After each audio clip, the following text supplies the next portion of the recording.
Ito po si Africa Soraria Premium Stroller. Good for newborn up to 3 years old. It depends pa rin po yan sa laki, timbang ni baby kung kakayanin po siya ng 4 to 5 years old. Dahil heavy duty po siya.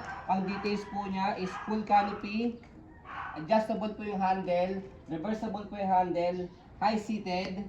Okay? Wide. And then A4 po yung gulong, ibig sabihin, yung likod na gulong is nag-swivel po siya pagka ni-reverse po natin yung handle. Okay? And then adjustable po yung leg rest niya. 40K. Yan. Okay? So, premium stroller ni Africa Mini is mataas po or 40K. high value po siya ni Africa. Nasa 40K po.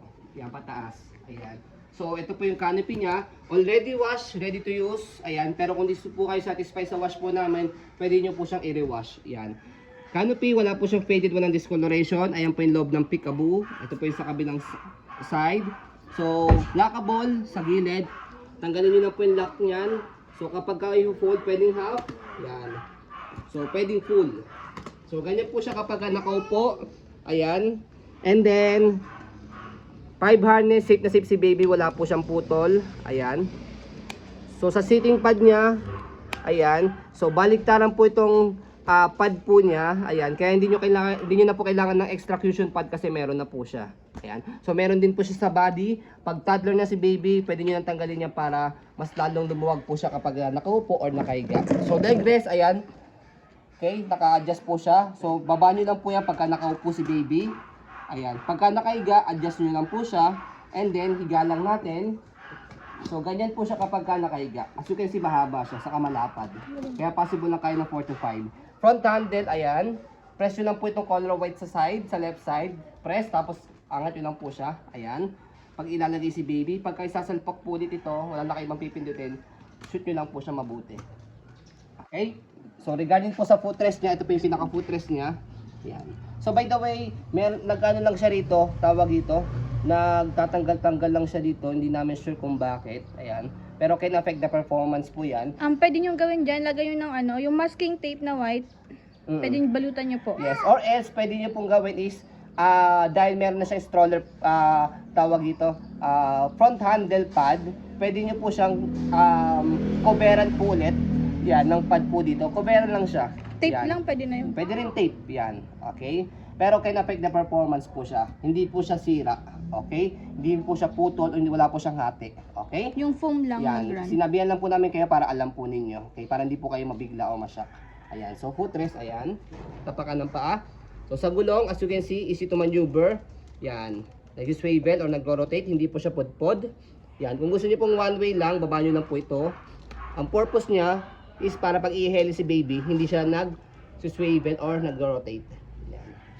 So, body frame po niya is aluminum. Yan. Color silver. Ayan.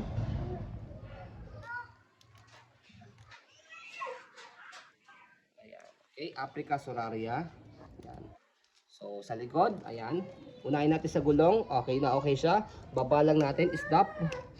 Ayan. Okay. So, basket niya, okay din po siya, malaki. Yan, marami kayong may lalagay. Sa likod, yan, may air to siya, para hindi mainit sa likod ni baby. So, ganyan siya kapag nakahiga. So, kapag iupo po ninyo, atakin nyo lang po itong dalawa. Yan. Yan. So, kapag ihihiga nyo naman o semi-recline dito sa kalahati, fully recline dito, atakin nyo lang po ito. Okay, and then baba. Ayan. Okay? So, ganyan po yung design po ng likod ni Africa. Ayan. Okay? So, next natin is kabilang body frame. Ayan.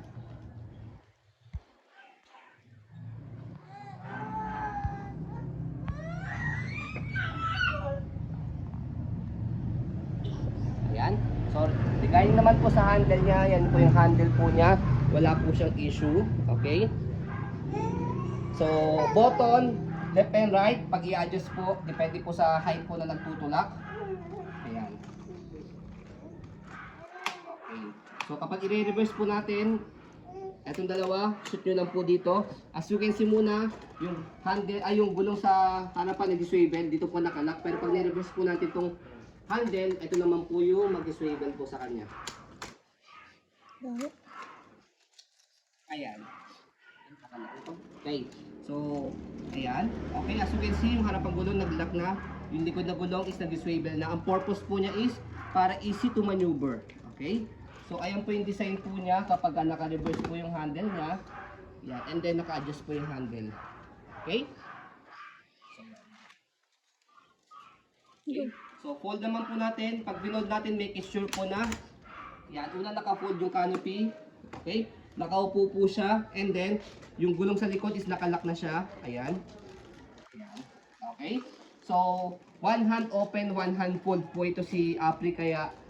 Kaya kahit hawak niyo si baby, kaya niyo po siyang i-open sa i-fold. So, kailangan naka-unlock siya, naka-red para ma-press yung ilalim. Kasi kapag nakalock po, hindi nyo mapipindot yung ilalim. Okay? So, ito po yung demonstration niya. So, slide nyo po, naka-unlock, press. Tapos hawak ko si baby. Angat lang po yung likod na gulong, tapos pull down. Okay? So, kapag naman po i-open po siya, press. Tapos angat yung gulong sa likod, tapos buka. Lipit daw to. Masabit. Ayan, may sumasabit. Masabit. Ayan, sumasabit kasi siya. Okay? Ulitin natin. Sumasabit siya. Okay? Kaya less hassle siya i-open sa phone. Okay? So ayun po, as you can see, very details po kami mag-video kasi ang shop policy po namin, no refund, no exchange. What you see is what you get. So yun po, maraming salamat. Have a nice day and God bless po.